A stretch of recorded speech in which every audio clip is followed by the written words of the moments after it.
Stefanovic Institute, we are focused on how is knowledge formed. This has broad ramifications for our relationship to other cultures, for political diplomacy, for understanding the questions that drive the development of medicine, for understanding how human psychology and economics might go hand in hand.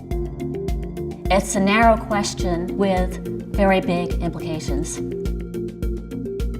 We have faculty from all over the university. The problem of knowledge is very acute. We have to start with re-examining what we know. Why is it important to interrogate what you know, but you might be wrong? The Stevanovich Institute is a kind of concentrated essence of the University of Chicago. Thomas Kuhn was fully committed to being a physicist until he read Aristotle. He saw that Aristotle's physics was a closed system that made perfect sense within itself. He went on to write a book that showed us how generation after generation, even the definition of scientific truths can change. Constitutional law is too important to be left to the lawyers. To really understand how legal institutions work, one has to draw from political science, sociology, economics, the history of ideas.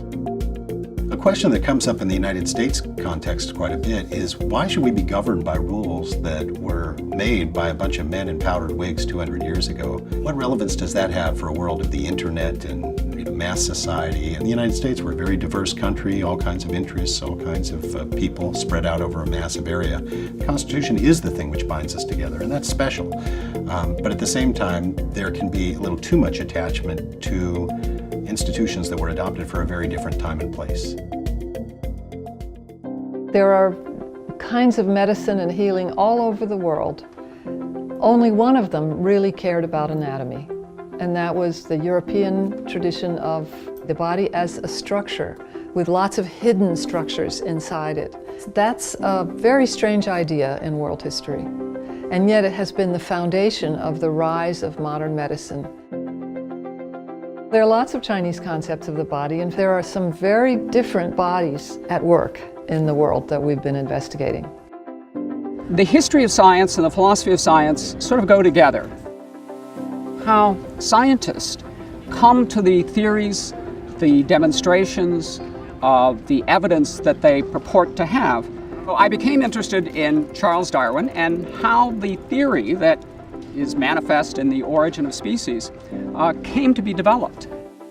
How does someone come to these kinds of ideas that change the terrain of both not only biology but culture generally in the latter part of the 19th century and right through to the present?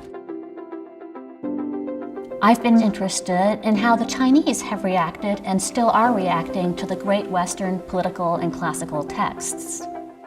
I've become very interested recently in the concept of the citizen, a concept that we take for granted in the West because it's 2,500 years old. This was not a concept in classical Mandarin texts. How is that possible? And what does it say about the ways in which we might be blind to what another culture knows or believes it knows? Africa is left out of these grand narratives of kind of world economic development. So I work on long-run economic development, just trying to understand why is it some countries are just much more successful economically than others.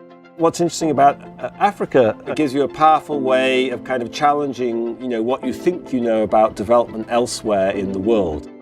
The research in Congo is trying to understand, in some sense, the sort of the causality between do particular types of people create particular types of states, or do particular types of states create sort of particular types of people. So whether people really internalize this rule-creating aspect of states. The University of Chicago is such a great place, and it's absolutely the right context for an institute like the Stevanovich Institute. We have a very wide global footprint. We have centers in Beijing, Hong Kong, Delhi, and many other places in the world. The Stevanovich Institute can create a community of scholars. It's on a scale of ambition which is one order of magnitude up, even from normal kind of interdisciplinary research endeavors. For me, the Stefanovic Institute represents a space to grow in, a space to look at knowledge from the outside and see what factors shaped it in the past and are shaping it today.